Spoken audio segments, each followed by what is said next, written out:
پیدائش اس کا چھٹا باب۔ جب روئے زمین پر آدمی بہت بڑھنے لگے اور ان کے بیٹیاں پیدا ہوئیں تو خدا کے بیٹوں نے آدمی کی بیٹیوں کو دیکھا کہ وہ خوبصورت ہیں اور جن کو انہوں نے چنا ان سے بیاہ کر لیا۔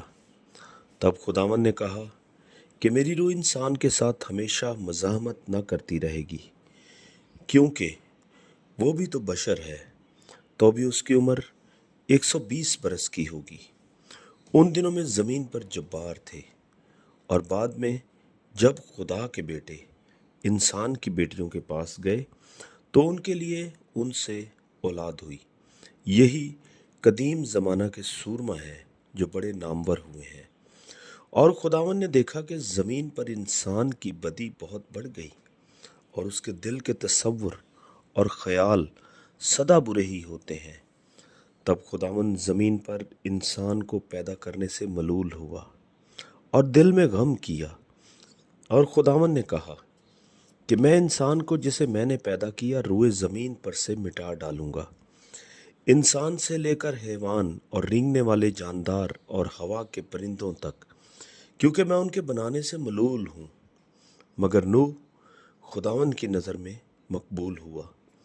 نوح کا نسب نامہ یہ ہے: نوح مرد راست باز اور اپنے زمانہ کے لوگوں میں بے عیب تھا، اور نوح خدا کے ساتھ ساتھ چلتا رہا، اور اس سے 3 بیٹے سم، حام اور یافت پیدا ہوئے۔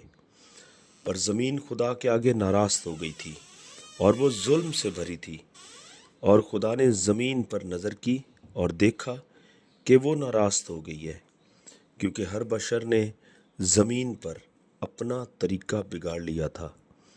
اور خدا نے نوح سے کہا کہ تمام بشر کا خاتمہ میرے سامنے آ پہنچا ہے، کیونکہ ان کے سبب سے زمین ظلم سے بھر گئی۔ سو دیکھ، میں زمین سمیت ان کو ہلاک کروں گا۔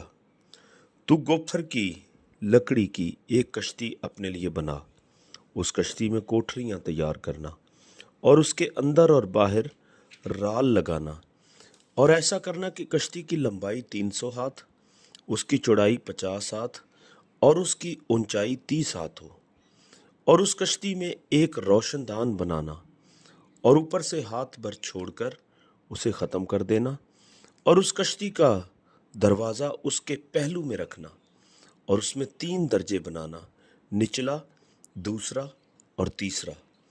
اور دیکھ، میں خود زمین پر پانی کا طوفان لانے والا ہوں، تاکہ ہر بشر کو جس میں زندگی کا دم ہے دنیا سے ہلاک کر ڈالوں، اور سب جو زمین پر ہیں مر جائیں گے۔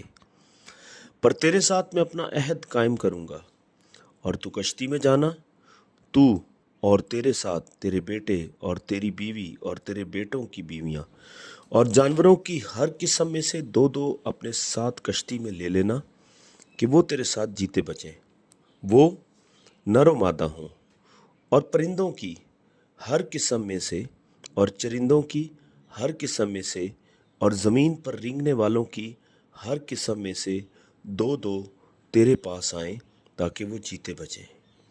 اور تو ہر طرح کی کھانے کی چیز لے کر اپنے پاس جمع کر لینا، کیونکہ یہی تیرے اور ان کے کھانے کو ہوگا۔ اور نوح نے یوں ہی کیا جیسا خدا نے اسے حکم دیا تھا، ویسا ہی عمل کیا۔ آمین۔